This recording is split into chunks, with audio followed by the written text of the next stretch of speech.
Okay, let's talk about something that makes a lot of entrepreneurs just groan. GST/HST, right? It feels like this giant complicated puzzle. But what if I told you that once you know the rules, you can actually use it to your advantage? Seriously, it can save you a ton of headaches and maybe even put some cash back into your business. So in this explainer, we're going to break it all down. We're going to tackle GST/HST for Canadian entrepreneurs step by simple step. All right, let's dive in. So here's our game plan. We're going to start with the absolute basics of GST/HST. Then we'll talk about the super important $30,000 small supplier rule. After that, we'll get into charging tax the right way, how to claim back what you're owed with input tax credits, and then calculating your net tax. And finally, we'll wrap up with how to file and pay on time so you stay in the clear. Sound good?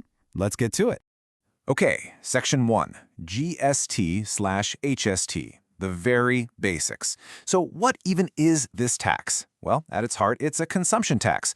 You know, it's that little extra percentage added on to pretty much everything you buy in Canada. But for you, as a business owner, you're not just paying it, you're collecting it. It's a whole different ballgame. So let's start with the first piece of the puzzle, the rates.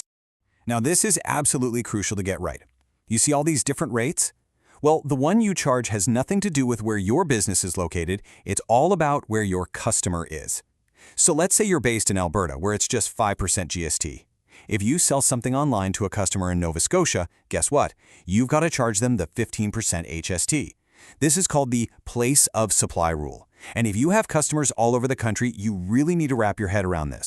And when we talk about taxable supplies, man, the net is cast wide. It's not just, selling a coffee mug or a t-shirt. We're talking about your professional fees, that Uber you took to a client meeting, the sale of a brand new house, the clothes on your back. It's almost everything. The scope is just massive, which is exactly why getting a handle on this is so important for any business. All right, on to Section 2. This is a big one, the $30,000 small supplier rule. Honestly, this is a huge decision point for every new business owner, to register for GST/HST or not to register. And believe me, it's not just about filling out a form. This is a strategic choice that hits your pricing, your cash flow, your entire bottom line. And it all boils down to one magic number. And here it is, $30,000. That's the threshold. That's the line in the sand. If your total worldwide taxable supplies, so not just your profit, but your total sales, are $30,000 or less over 4 consecutive calendar quarters, you're what the CRA calls a small supplier. And that puts you at a very interesting position. So what does being a small supplier actually mean? Well, it means you don't have to register for GST/HST. You're not required to collect it from your customers, and you don't have to send it to the government. Now, that could be a competitive advantage, right? Your prices are lower. But, and this is a big but, it also means you can't claim back any of the GST/HST you pay on your own business expenses. Think about your laptop, your phone bill, your supplies. You're paying tax on all that and you can't get it back. So it's a real trade-off you need to think about. And listen, this isn't based on your January to December calendar year. You have to keep an eye on 2 different tests, and they're like tripwires. The first one is about a single quarter. If you blow past $30,000 in sales in just 1 quarter, bam, you're no longer a small supplier, and you have to register immediately. The second test is cumulative. It looks at your sales over the last 4 quarters combined. If you cross that $30,000 line over that period, you have to register. The bottom line, you've got to be watching your numbers all the time. Okay, Section 3, getting it right, charging and collecting tax. So let's say you've crossed the threshold, or you decided to register voluntarily. Awesome, now what? Well, now you've got to start charging and collecting the tax. But here's the thing, not everything gets taxed the same way. There are different categories, and the differences between them are super important. Let's break it down. This is one of the trickiest parts, but it's so important. You've got zero-rated supplies and exempt supplies. They sound similar, but they're worlds apart. With zero-rated stuff, you charge your customers 0% tax, but you can still claim back the tax you paid on your expenses. It's like you're in the GST club with a special pass. With exempt stuff, you don't charge tax, but you also cannot claim back any tax you paid. You're completely outside the club for that transaction.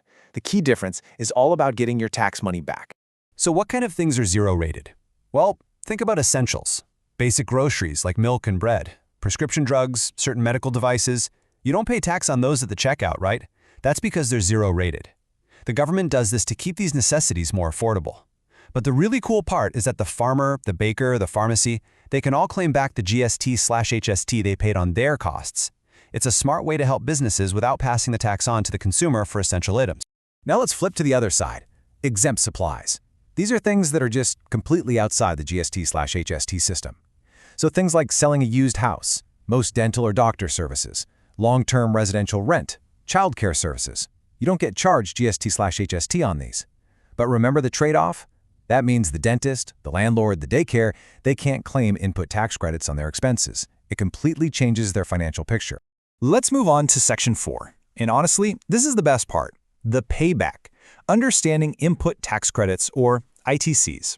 We've talked a lot about you collecting tax and sending it to the government. Well, ITCs are how you get some of that money back. Think of it as a refund for the GST/HST you paid on all your legitimate business purchases and expenses.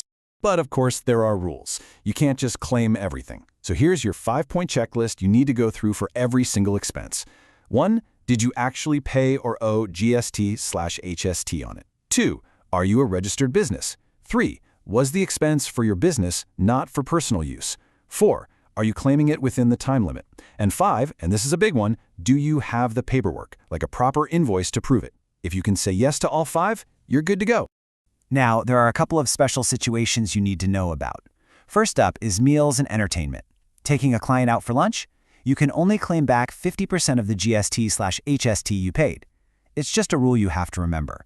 But on the flip side, there's a really helpful rule for bad debts. Let's say a client never pays you. Well, you've already sent the GST/HST from that invoice to the government. The good news is, you can claim that amount back as an ITC. It's a small consolation, but it helps. Okay, cars. This is where things can get a little tricky, for sure. I'm not going to go through every single box here, but the main idea is pretty simple.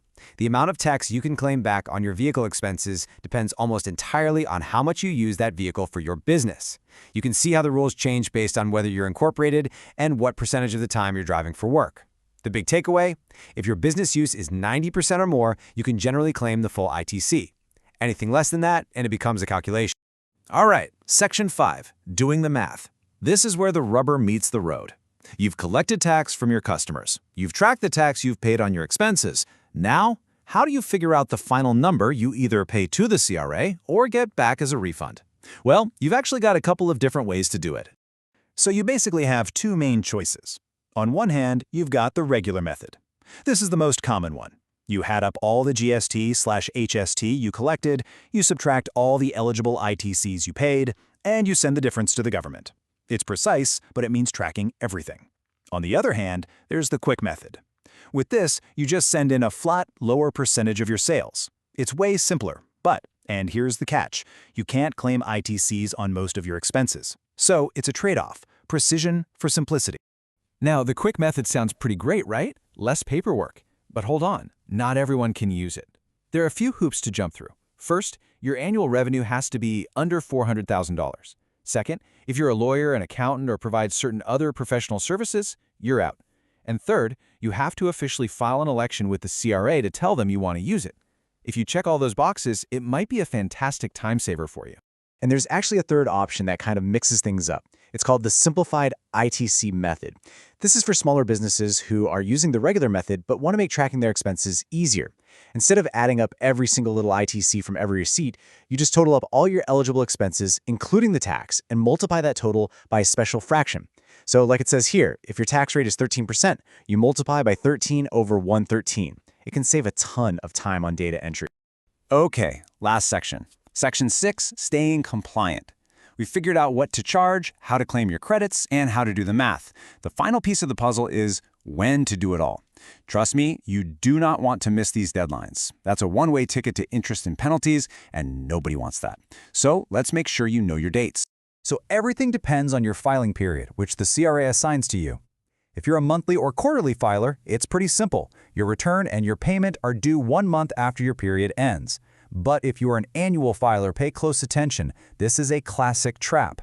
For most individuals, your filing deadline is June 15th, but your payment is still due by April 30th. There are 2 different dates. Seriously, put both of them in your calendar right now so you don't forget. Whew! We have gone through a lot today, and I really hope this has cleared things up and made GST/HST feel a little less intimidating. Remember, getting good at this stuff is a process. It's not something you master overnight. So I want to leave you with one final question to think about. Looking at your own business, what's one simple thing you could start doing this week, right now, to make your next tax filing way, way easier? Think about it. Thanks so much for watching.